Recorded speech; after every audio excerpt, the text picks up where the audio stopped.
যদি সুযোগ দেয় 2 থেকে 3 বছরের মাথায় ঢাকা শহরে ইনশাল্লাহ আমূল পরিবর্তন করে দেবো। আজকে এই কর্মসূচিটা একসাথে আমি উদ্বোধন করতে পারছি এবং এখান থেকে সারা ঢাকা শহরে একটা মেসেজ যাবে যে আজকে আমাদের পরিচ্ছন্ন অভিযানটা শুরু হয়েছে আরও আগেই, তবে এখান থেকে আজকে আবার আমরা নতুন করে আবার শুরু করলাম এবং জনসচেতনতার জন্য আজকে আপনারা জানেন যে ঢাকা শহরে 75টি ওয়ার্ড এইখানে আমি উদ্বোধন করার সাথে সাথেই 75টি ওয়ার্ডের গণসংযোগের জন্য সেখানে মাইকিং শুরু হবে, যাতে নাগরিকরা সত্যিকার অর্থে, যেটা আমি বিশ্বাস করি আর যেটা বাস্তব, শুধুমাত্র সিটি কর্পোরেশনের একার পক্ষে কোনোভাবেই মশা নিধন করা সম্ভব না, পরিষ্কার রাখাও সম্ভব না যদি জনগণ এগিয়ে না আসে।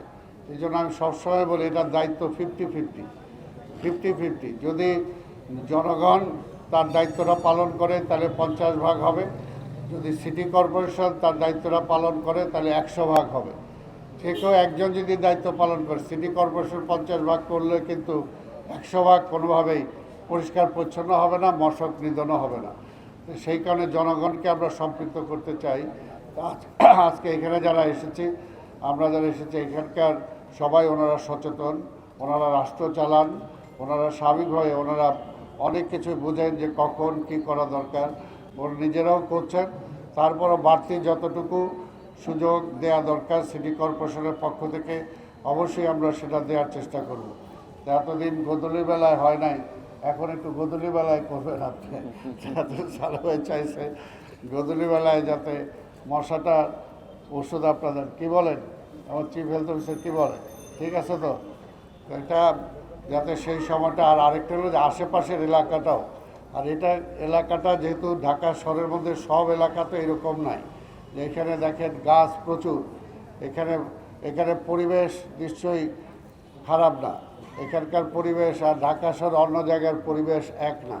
তা আমরা গাছ লাগানো আমরা শুরু করেছি, কাজে আমরা আশা করি যে এইরকম এইখানে এই যে সচিব নিবাসের আশেপাশে যেরকম গাছ আছে, ঢাকা শহর যদি এরকম আমরা গাছ লাগাতে পারি তাহলে কিন্তু পরিবেশটাও আমাদের অনেক ভালো হবে। তাই যাই হোক, আমি বক্তব্য দীর্ঘায়িত করব না। আজকে এখানকার মশক নিধন অভিযান যেটা আমরা শুরু করলাম, এখান থেকে আমরা আশা করব যে এটা সারা ঢাকা শহরে, দেখুন মশা কোনোদিন শেষ হবে না, কিন্তু আমরা যদি নিয়ন্ত্রণ করতে পারি, বিশেষ করে এই মুহূর্তে আমি শ্যামপুর ড্যামরা থেকে আসলাম, বিশ্বাস করেন সালেভাই সহ সবাইকে বলতেছি, আপনারা তো জানেন সরকারের অংশ হিসাবে আপনারা বিভিন্ন সময় কাজ করেছেন, ওই অঞ্চলটা যদি আমরা খালগুলোকে সত্যিকার অর্থে প্রবাহমান রাখতে না পারি, খালগুলোকে দখলমুক্ত করতে না পারি এবং খালগুলোকে আবর্জনা মুক্ত করতে না পারি, তাহলে আপনার এইখানেও পরিষ্কার করে কোনো লাভ হবে না। কাজে এইটা আমরা চেষ্টা করছি, এখন আমাকে দায়িত্ব দেওয়ার পরে আমি চেষ্টা করছি সবাইকে নিয়ে যতটুকু করা যায়। তবে আমি আপনাদের দোয়া চাই। এখন আমাদের মাননীয় প্রধানমন্ত্রী আমাকে প্রশাসক করেছেন, ভাই আমাকে মেয়রই বলেছেন। এর জন্য মেয়র হতে হলে আগামী নির্বাচনটায় আজকে যেহেতু সুযোগ পাইলাম, আপনারা সরকারের কেন্দ্রবিন্দুতে আছেন, কাজে আপনাদের কাছে ভোটটা আমি একটু আগেই চেয়ে গেলাম যে আগামী নির্বাচনে, এবং আমি এটা কমিটমেন্ট করতে পারি, আল্লাহ যদি আমাকে সুযোগ দেয়। সালে ভাই আমাকে দেখেছেন যে আসলে আমি একজন কর্মী, কাজের মানুষ, আমি বিশ্বাস করি যদি সুযোগ দেয় 2 থেকে 3 বছরের মাথায় ঢাকা শহরে ইনশাল্লাহ আমূল পরিবর্তন করে দেবো ইনশাল্লাহ। এবং এটা সম্ভব, বিশ্বাস করেন এটা সম্ভব যদি আমরা চেষ্টা করি। আমার সাথে যারা কাজ করছেন, চিফ অফিসার, চিফ ইঞ্জিনিয়ার, অন্যান্য আমার chief conservative officer, health officer, তারা বুঝতে পারতেছে যে আমার সাথে কাজ করাটা অত সহজ না, সারাক্ষণ একটু দৌড়াইতে হয়। তো এটার জন্য এই জন্যই, কারণ ঢাকা শহর এমন একটা আবর্জনা শহর হয়েছিল, ঢাকা শহর চলছিল না, এবং ঢাকা শহরটা কেউ বলে না যে বসবাস উপযোগী।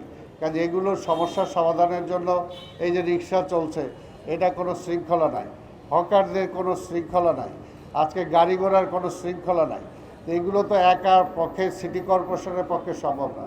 এটার জন্য আমরা চেষ্টা করছি সবাই মিলে যাতে একটা বসবাসযোগ্য, আমার সারা পৃথিবীতে ঢাকা যেহেতু আমাদের রাজধানী হলো আমার মুখমণ্ডল, আমার মুখমণ্ডলকে যদি পরিষ্কার করতে না পারি, বিদেশ থেকে একটা লোক ঢাকা শহরে নামার পরে যদি 2-4 ঘন্টা তাকে গাড়িতে বসে থাকতে হয়, তাহলে বাংলাদেশ সম্পর্কে তার ধারণাটা কী হবে?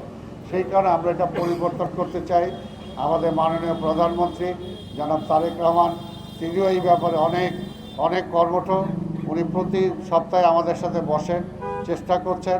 এবং আপনারা যেহেতু সরকারের অংশ, আপনারা তো জানেনই, ঠিক আছে, আপনাদের কাছে বললে মামার বাড়ির কাছে বলা হবে, আপনারা সবই জানেন। তাই আমি আর বক্তব্য দীর্ঘায়িত না করে আজকের এই অভিযান আমি এখান থেকে উদ্বোধন করলাম।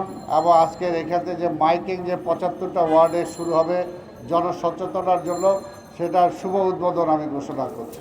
ধন্যবাদ।